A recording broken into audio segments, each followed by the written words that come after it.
glad to be here. I think Beast says should join us real soon. So yeah, hopefully he'll have more alpha to share with everyone here. Oh, baby. Well, we'd love to hear that. And for those tuned in as well, we're taking a look at the market, I guess, while we're waiting for Beast, who is he the co-founder, Wild Wizard, as well? Yeah, correct. And CEO, but yeah. Co-founder and CEO. Awesome. And correct me if I'm wrong, Wild Wizard, you're also a co-founder, or you're just part of the core team? Oh no. I'm just on the sort of team as community manager. Cool. We do have another co-founder who is sort of CTO, Professor Otium, and sort of we have a channel on our server called sort of OTM, like where people come and sort of appreciate OTM because of our golden ticket sale. We basically had our golden ticket sale, I think 28th Jan or sometime, and sort of we were in a way scared because it was our first time, and we sold out in under 2 seconds, and the max gas fees that people paid were I think 35 $40.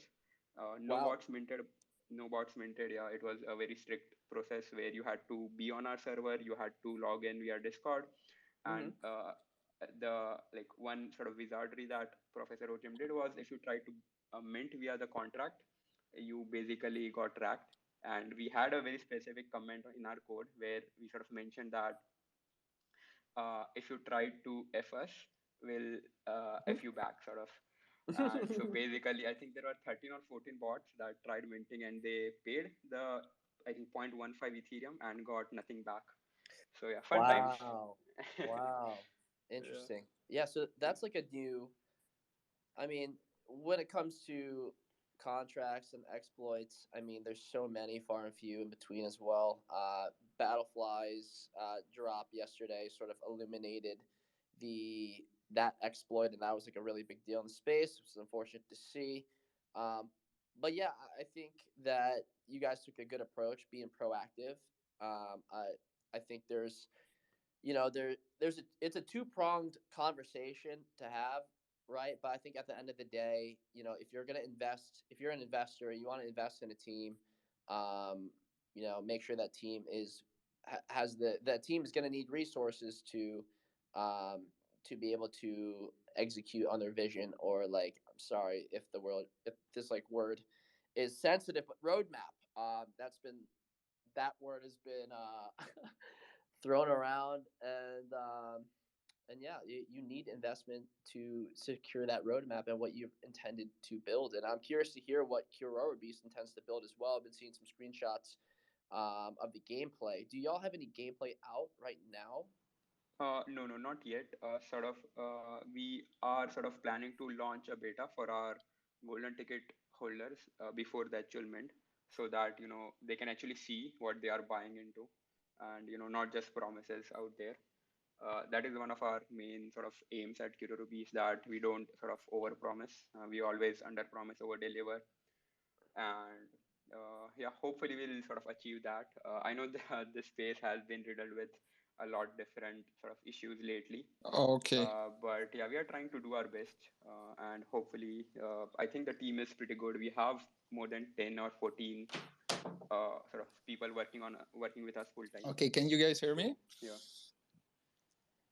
Hey, what's up, brother? Welcome.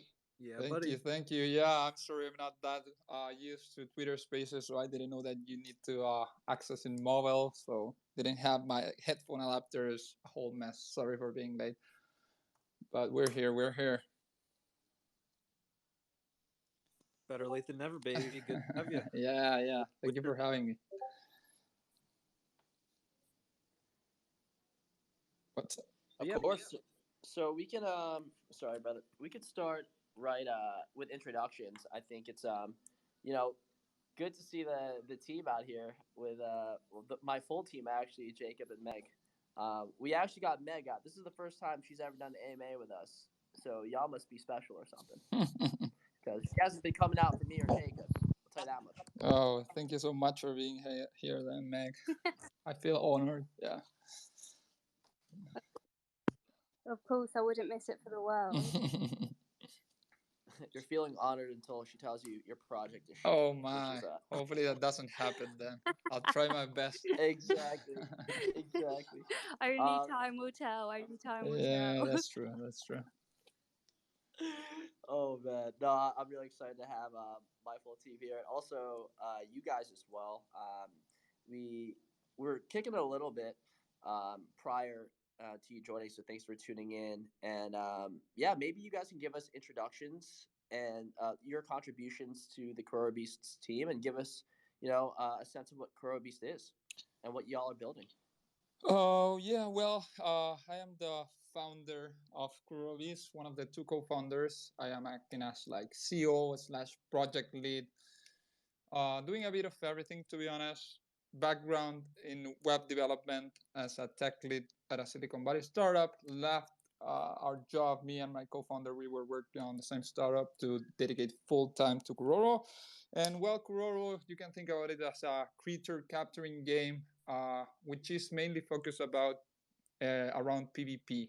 So yeah, blockchain, PvP focus, RPG, NFT. So a lot of acronyms there. But yeah, that's more or less it.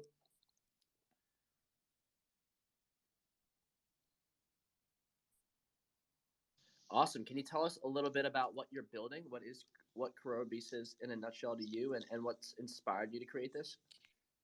Yeah, well, like I said, me and my co-founder, we have been working together for the past like 2 years, I want to say, in two different startups. We are best friends as well. We were playing around in the NFT space since I want to say July, August 2021, losing a ton of money at the beginning, but having a lot of fun. And eventually, we discovered Etherworks was the first NFT gaming project in which we participated, and I was having so much fun playing it, participating in the community, and I was saying to him like, how cool would it be to create a creature capturing game, sort of like Pokemon, something like that, but like in NFT, right?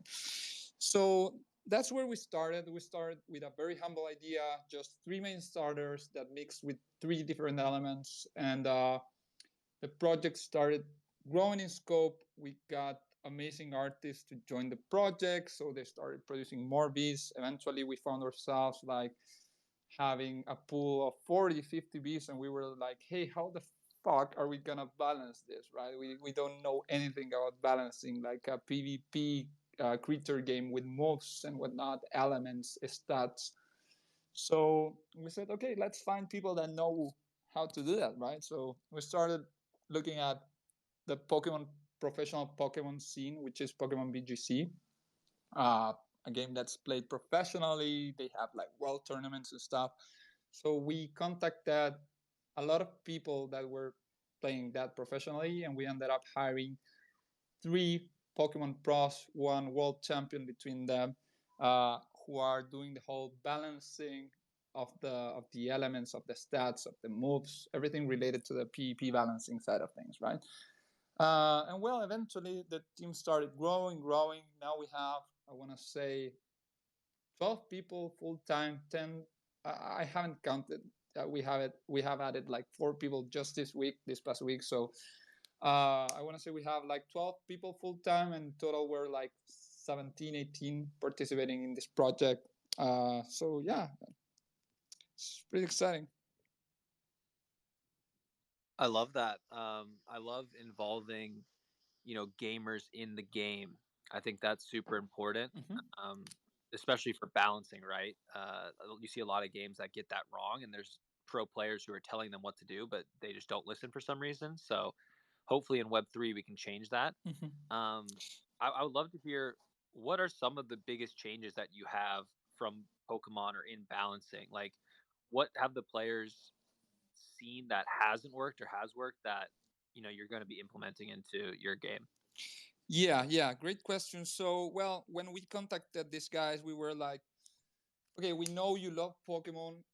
You're a pro at this. Like you've won a championship. You guys that coach, etc. And we were like, if you had to like redo Pokemon, right, in terms of the balancing of the fights of the elements of whatever stats or mechanics you don't like. Like, how would you do that? We want to give you like the creative freedom to basically do the game that you would want to see and the game you would want to play competitively, right? So they have been doing that, and the funny thing is that the three of them mostly agreed on the things that like Pokemon does wrong in terms of a competitive game perspective, mostly involving elements of luck and RNG that like really don't provide the best experience sometimes. So, for example, that's one thing that has changed. They have removed those like random critical hits or random status that gets applied to beast, right, when you use certain moves. And then like just in general the balancing, for example, I know that the super effective damages have been reduced a little bit. In Pokemon sometimes you have this thing where one Pokemon can sweep sorry an entire team in like 4 moves. So we're trying to make it a bit slower pace, a bit more thoughtful, removing some of the RNG elements. So those are the main changes, I would say. But of course, I'm not the expert in that department, and sadly, our Pokemon pros are today a bit busy, so I think none of them are here right now. I could call one, but yeah, I mean that's basically the main outline of what's different in terms of like the PvP experience, right? Yeah. Gotcha. Okay, so that's kind of what I was getting at too. Because I think there's a fine line between having too much randomness or luck and having it all, right? Because we've seen games that have tried to focus on that heavy competition. I think there's maybe some of the other Guild Wars or some other games that try to make everyone very much the same in terms of their abilities or have things be kind of static in that way. And it leads to maybe a little less enjoyment sometimes, or some of the randomness is fun, right? But it's hard to find that balance. So yeah, how do you go approach that? So yeah, I mean, I'm kind of, well, I've been like, I've doxed myself several times. I want to say in different Ask Me Anythings and everything. I'm not gonna say like my name here, but before being a software engineer, I'm also a lawyer. And on a previous life, I was a professional poker player. So I played like 6-7 years professionally. So I know like how much that like element of luck brings like especially like newer players, right, more recreational players on board, because like they don't want to learn the full like balancing mechanics and be like professionals at it. They just want to come and have fun and play.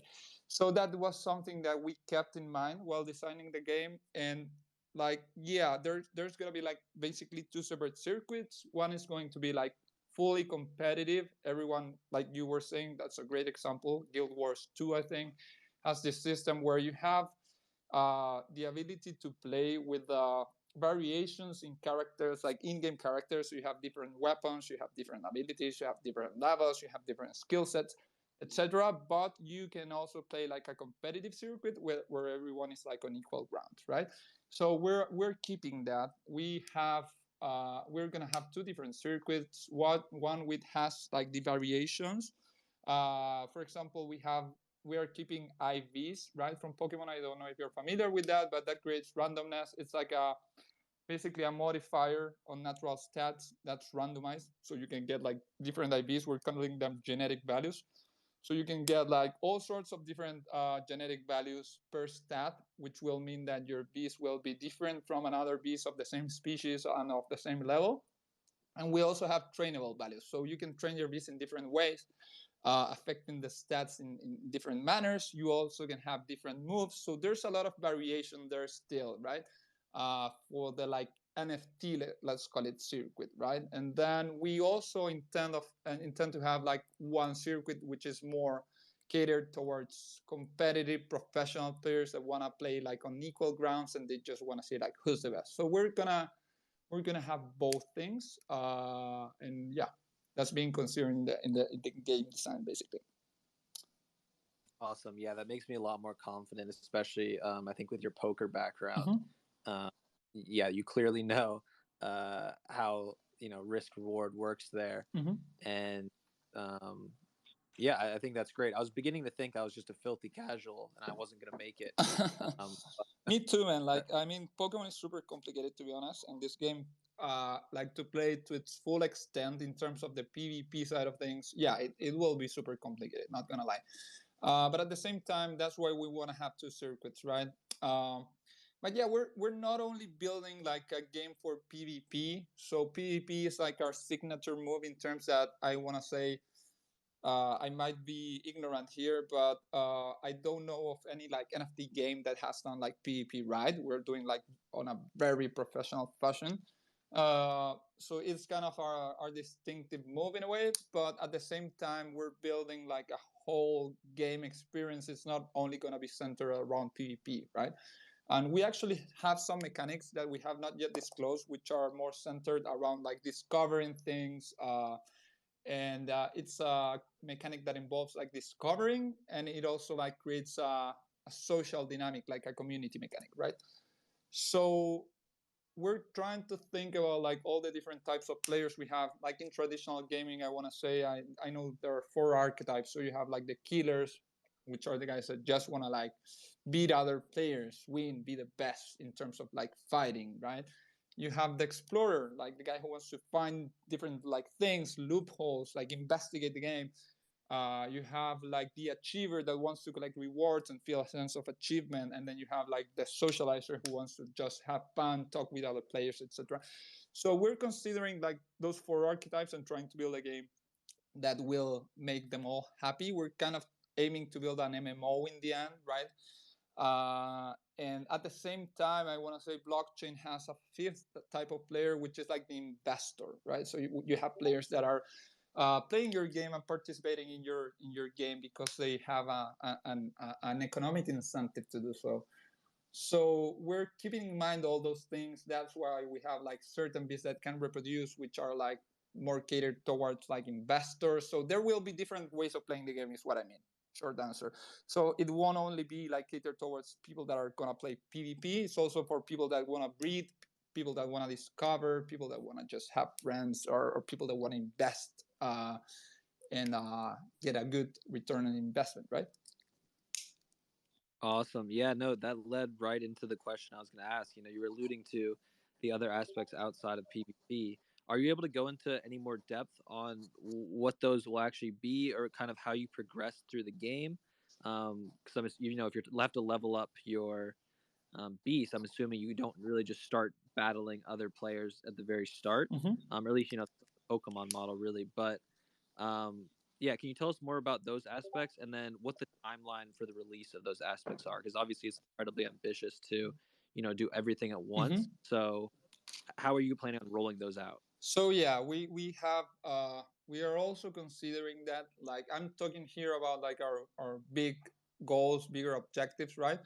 But again, me and my co-founder come from like a background of like a ton of startup work, so we all are always thinking about that MVP, about like putting small increments of progression on top of the product, like getting quick feedback loops. So the first version, of course, is not going to include all of that to its fullest extent. We do want to release our MVP. Let's say we'll definitely have like a playable PvP version, but the first weeks it will be mostly like, if you hold one of our NFTs, you're able to join the PvP and basically just select whatever beast you want, whatever moves you want, and just like try it out with different folks that also have the NFTs, right? And that will help us at the same time to balance things, see how the community is feeling about the PvP side of things, etc. Then on the PvE aspect, like the MVP will include basically a couple actions. One is questing. So basically, questing will involve gaining experience and, to a lesser extent, gaining some of the more basic items. We'll also have exploring. Exploring is an action rather than a staking mechanic, which is fetching for items. Let's say foraging, exploring. We don't have like a final name for it, but it's basically more centered around getting items. And then we have this third mechanic that We haven't fully released yet, so I'm just gonna give the alpha here, which is called Discover. And Discover is going to be more of a mechanic that caters to that explorer, right? So yeah, I mean, I don't know how much I can release about exploring, but basically, it's a progression that doesn't necessarily have to do with like getting higher levels for your beast. It's more of finding out things, and at the same time, it will produce like a pool of knowledge, let's call it, for the Kuroro civilization that will be tied to when we release new things, new items, new beasts, etc. Right? So that's like the MVP. It's basically going to be two staking contracts and one action, and then the PvP gameplay, right? And on top of that, we want to start like building all these other things. We already have 2 Unity developers working on like world building. So eventually, we want to transition everything to Unity and have it be like a full-fledged game without necessarily you having to spend tons of like time playing it. But yeah, we want the like layer of like interaction with the contracts and with the main actions to be like in an actual game rather than just clicking buttons around, you know. So we are not sure yet if we're gonna have like the Unity game as the interface for the contracts from day one. We're trying to do it, but we'll definitely have it by the end of the second month, I want to say. But yeah, that's more or less the MVP. You guys there? Like I can't hear anyone, so I don't know if I'm still here. Yeah. Okay, cool. And take it all in. Yeah, it's a lot. Yeah, I think.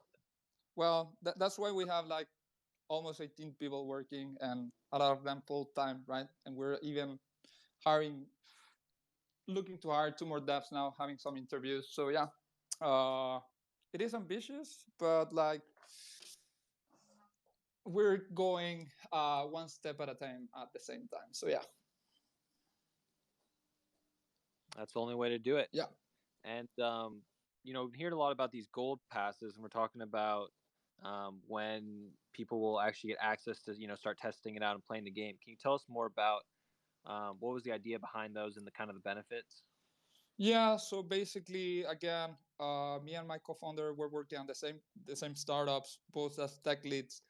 We were developing Kuroro at the same time, and at some point, one, it was getting way too expensive because we were paying everything out of our own pockets, and two, it was getting too crazy in terms of hours. We were working two jobs, so we're like, okay, this is like gaining a lot of traction. Like we're very excited for the project. We're loving working on this. So like, should we make the jump or should we like keep doing both things half-ass? And we decided to make the jump. And then we were like, okay, but we need like funding for this, right? We cannot keep like paying everything out of our own pockets, costing like a lot.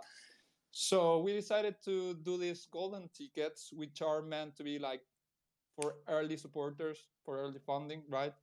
That allowed us to have a bit of runway money, and at the same time, the ticket holders get certain privileges. They are getting like the same origin beasts, which are beasts that can reproduce, which any minter is going to be able to get. But at the same time, they're getting starters. They're right now only golden ticket holders are the ones that are getting the starters, which are looking like really, really cool. And at the same time, they have a higher chance of getting a lucky beast. You can call it a shiny as well, that has certain privileges in game and some aesthetic differences.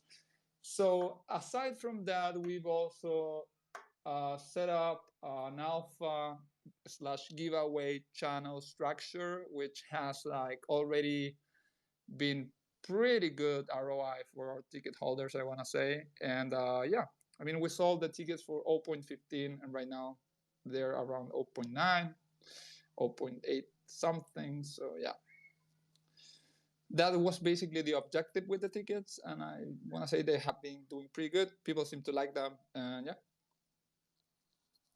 Yeah, I mean that sounds like good price. Price go up. Mm-hmm. Check price, good price. So I mean we love to hear that. Mm-hmm. And yeah, I think you must be reading my mind because I was just about to ask about the shiny Pokemon art that way. So that's awesome. Are you able to? I put some of your latest tweet with some of the beasts up there. You guys actually have a naming contest, it seems, for that. How's that been going?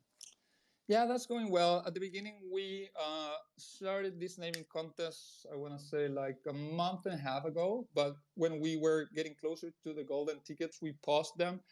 Now we're restarting them. So basically, every beast out of our decks, out of our Kuropedia, is what we're calling it, is going to be named by our community. And at the same time, the like the names that we like the most, the 5 top names or 3, I don't know what Wizard set up now, get whitelist, and of course the first place gets to name the beast in game. So it's pretty fun.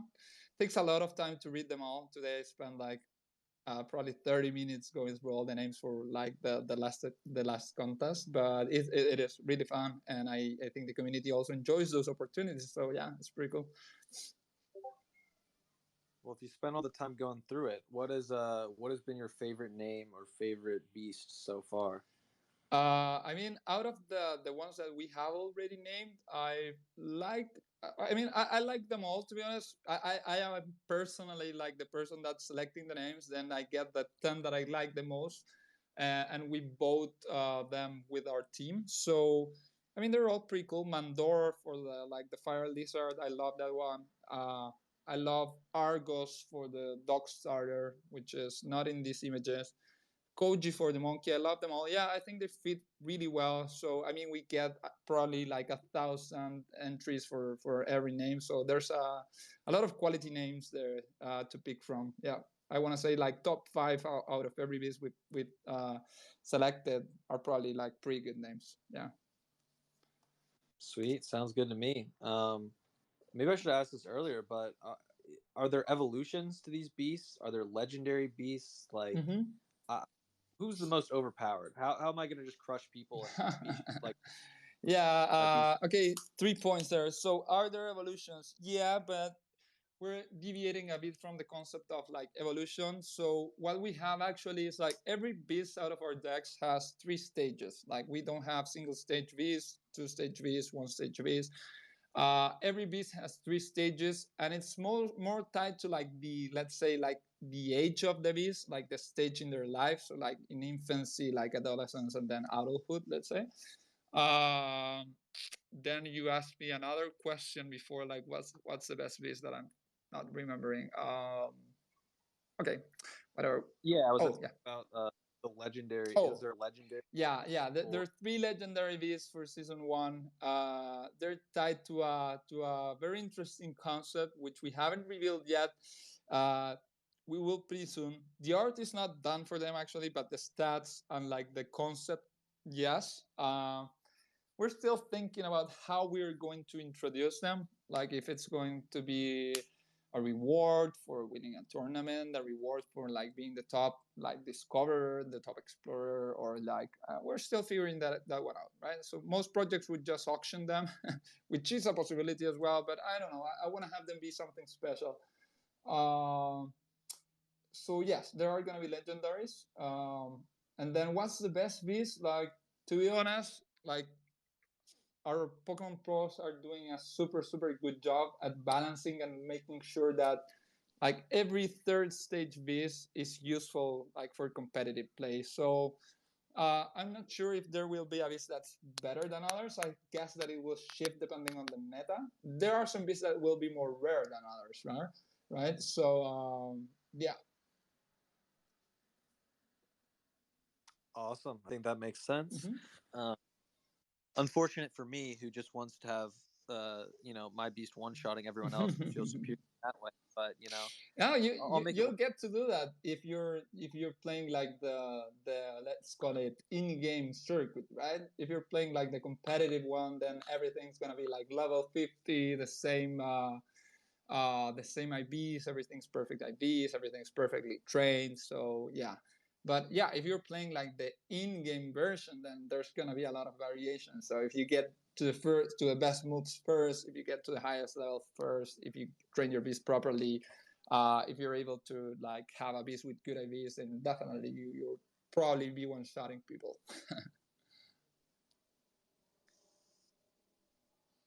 Wonderful. Yeah. That sounds great. Mm-hmm.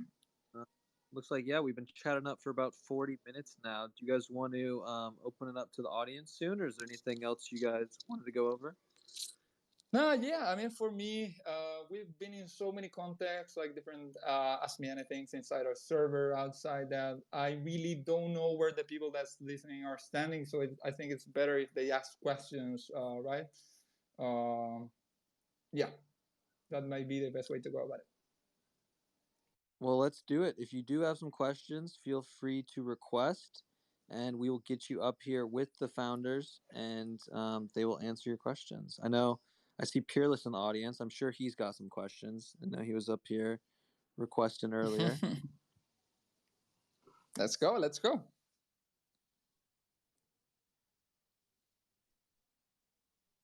In the meantime, Mm-hmm. Meg, our resident artist, I'd love to hear what you think of the art. Well, I was a massive fan of Pokemon, so for me, this is just a natural fit for me. I love it. Yeah, I want to say like in terms of like art quality, we have. I want to say, don't want to sound cocky, but I think we have some of the best pixel artists in the world. So I mean, the quality of the beast and of the in-game assets of everything is like really, really, really top level, and we're super happy for that. Yeah. Yeah, for real though, I do actually really enjoy like the artwork, and you can tell there's been a lot of time, thought, and effort put into it. So yeah, from like an outsider looking in, I definitely really appreciate that. Yeah, thank you. We got our first speakers up here from the audience, Ozzy Wong and Byung Sun. Mm-hmm. We'll go with Ozzy first. How are you doing, Ozzy? I'm good. Hope you're all doing well. I'm quite familiar with this project. I was in the previous AMA in the Discord server. Very informative. And obviously, I've just heard about the Discover mechanic, which I had never heard of before. Yeah. And obviously, this We're giving heard, the alpha. Yeah. And it's alpha. So obviously, always going to be here for the AMAs. Quick question.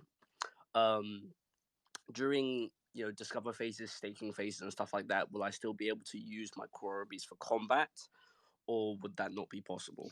Yeah, you will. You will get like a battle pass which marks what beasts you have, what level they were before staking them, basically. So yes, you will. Short answer. And again, first weeks, like you will be able to play with any beast, right? Because it will be like a testing phase, and eventually you will only be able to play with the beast that you actually own. Yeah. Okay. All right. Thank you. Yeah, for sure. Also, actually, I'll leave that question. Actually, never mind.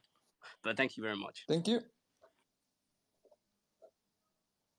Yeah, great question, Ozzy. Now I'm really curious what the next one was going to be. But we'll go to Byung Sun next, and then Peerless. Hey guys, how you doing? Hello. All good. Thank you. My question was actually the same if I was going to be able to use my beast, but I've been following the project for a minute now. I've actually heard about you guys a long time ago through Book of Alpha.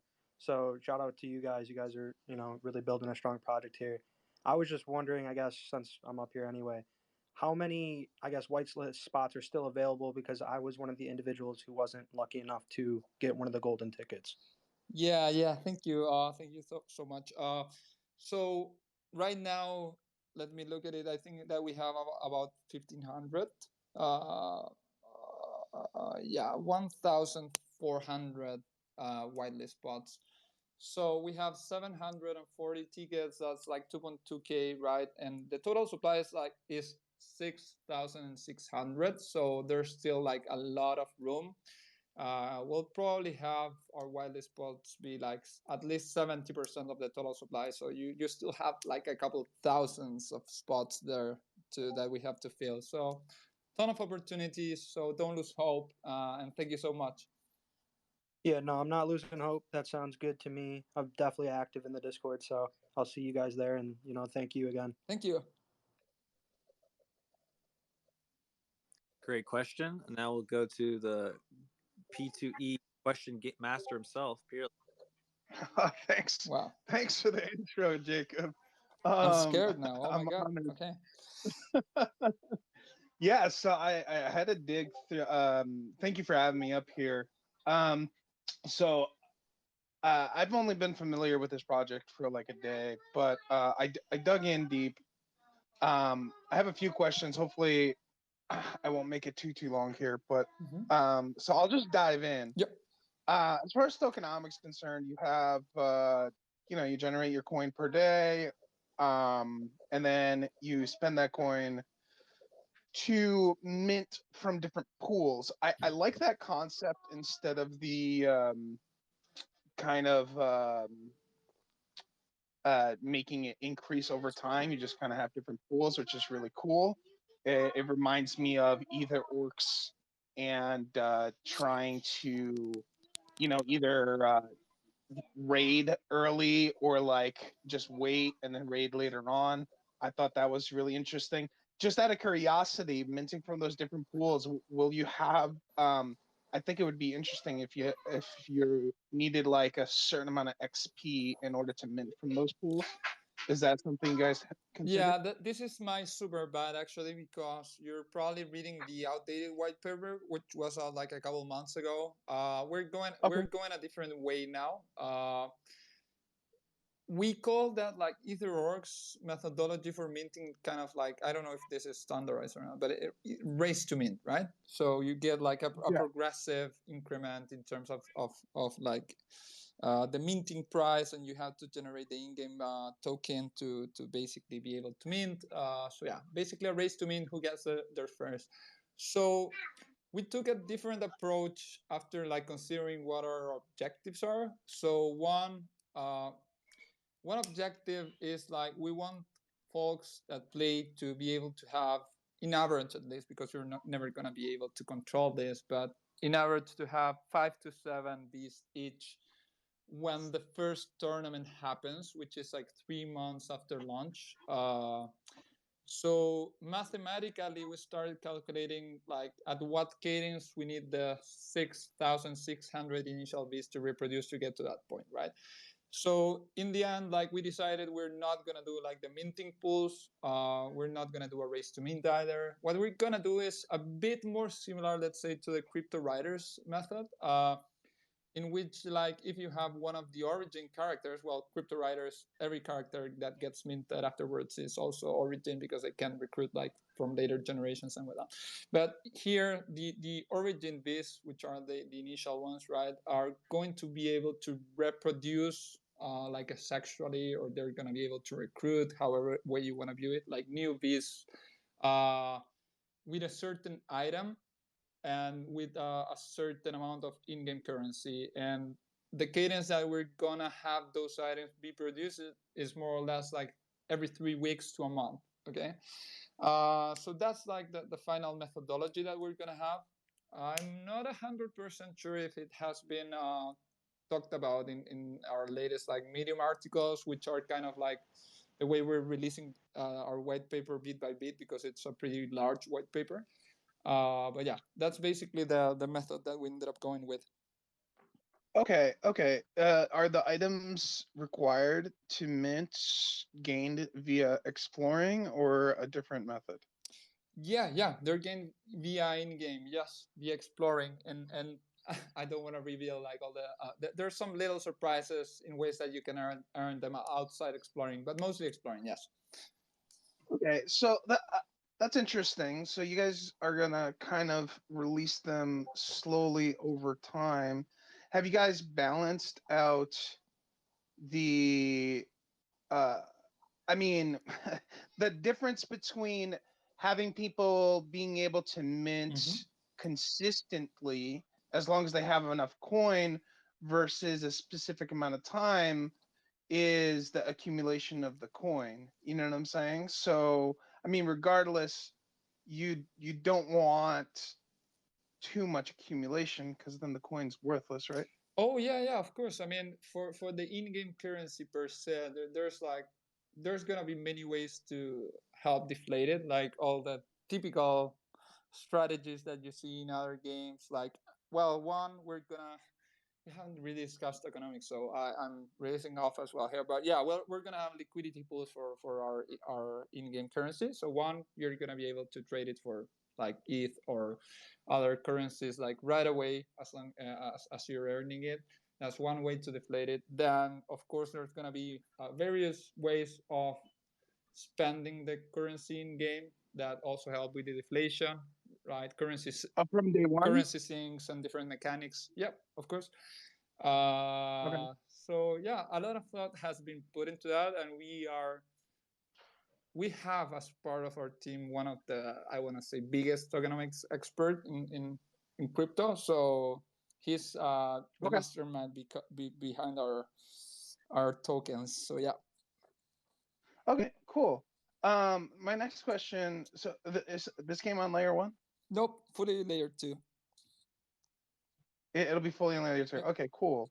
How and then the PvP will just function seamlessly? Is it automatic, or do you get paired up with someone simultaneously? Yeah, PvP at the beginning is going to be web-based and it's going to be off-chain. So, I mean, seamlessly, hopefully. And are you going to be a match with someone? Yeah, you basically have to sync with someone to fight against them, right? We Okay. don't yet have like AI or anything to like fight against. Hopefully, I mean, we'll definitely have it at some point, but we're starting with a simple approach. So, player versus player. Okay. Yep. Cool. And then my last question, partially concerned. Mhm. You mentioned randomization earlier. Yep. And it, I've been a video gamer for 30 years. I play a lot of board games, and a lot of people, they have a pain point. It's like, I hate the whole randomization thing. Mhm. But like what people may think or feel on paper, maybe it sounds correctly. From my game knowledge, randomization sometimes is necessary Mhm. for balancing and so forth, especially when you have something like off chain or something involving money. Mhm. If you don't have too much randomization, it's much easier to bot, right? I mean, I can just write a script that plays my character perfectly if everything is predictable. Yeah, I mean the thing with this game is that it has like so many like different scopes and perspectives that it depends on what randomization you're talking about. Uh, when we're talking about like removing randomization, when I was referencing that, I was referencing specifically like competitive PvP play, right? So when you're playing like everyone on equal ground, everyone same level, same stats, yada yada, which is like how Pokemon is played professionally, for example, then there's certain mechanics that at that level, like actually don't provide for the best experience of playing to the highest level, because sometimes like someone who's doing something perfectly can like lose just because of sheer out of sheer luck. The other guy like got one in a 30 chance on the last move or something like that, right? But there's a ton of randomization with the PvP aspect when you're talking about like in-game. Then there's a ton of randomization when you're talking about like the PvE side of things. So basically which beasts you get are going to be randomized, the stats that you're going to have, like the aesthetic traits, the items that you get. So there's a ton of randomization. I was just like talking about like a very specific niche, which is like eventually like in the long run, we want Kuroro to be kind of an esport in terms of like competitive play, right? So in that specific, let's say, line, then yeah, we hope to remove like RNG to the extent that we can. But in all the rest, like yeah, randomization, I agree, can have like very small, very positive aspects, right? Awesome. Well, that's refreshing. Thank you. Yeah, I don't have much to say. I mean, the art looks sick. The concept's awesome. You sound very knowledgeable and excited, and community is solid as well. I just kind of reiterate my initial concern would be I guess the timeline between deliverables is really important, especially when you have a coin that's being produced constantly, right? And obviously the minting is limited. So yeah, I guess I'll just wait and see. And but yeah, it project looks sick, and thank you for answering my questions. Yeah, thank you so much. We're putting a lot of thought into this, and we're not rushing it. We have already delayed it, like launch a couple times, but right now we're like very focused on delivering like the MVP that we have planned, and hopefully provide the best experience that we can. Yeah, thank you. Awesome.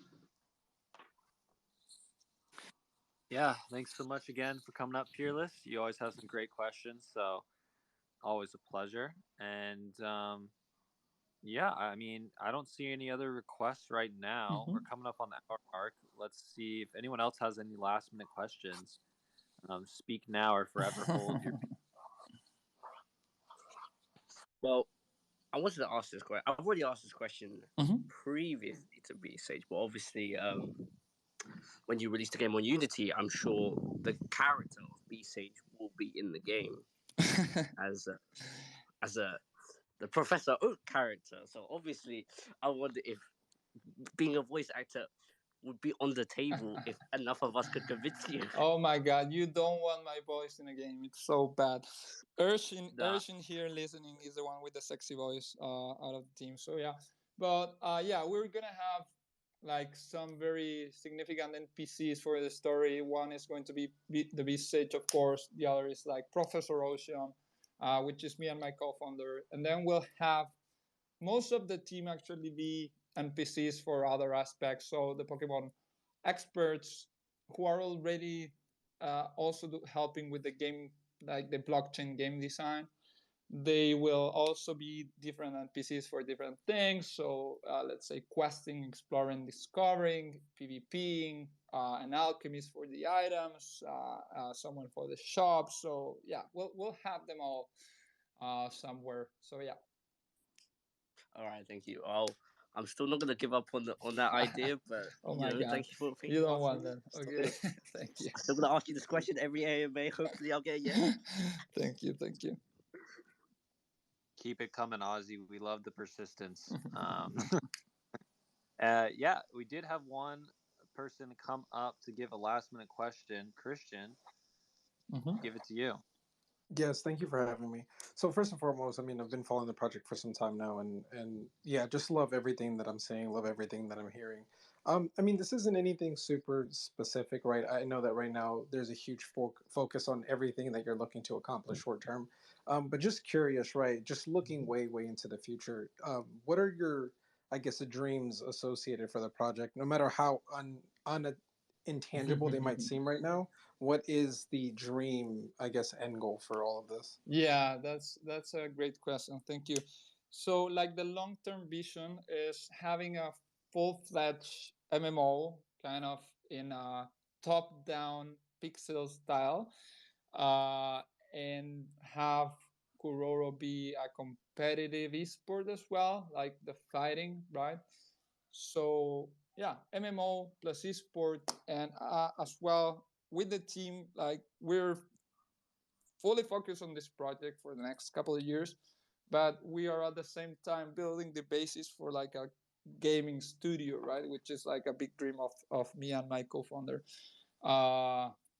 And yeah, that's basically the two things that we hope to achieve. So have this game be long-term sustainable, and having it reward all the different archetypes of players that we are catering it for, and at the same time, yeah, building up a great team to eventually develop even more projects, right? Thank you for that question. Yeah, no one had asked me that before, so thank you.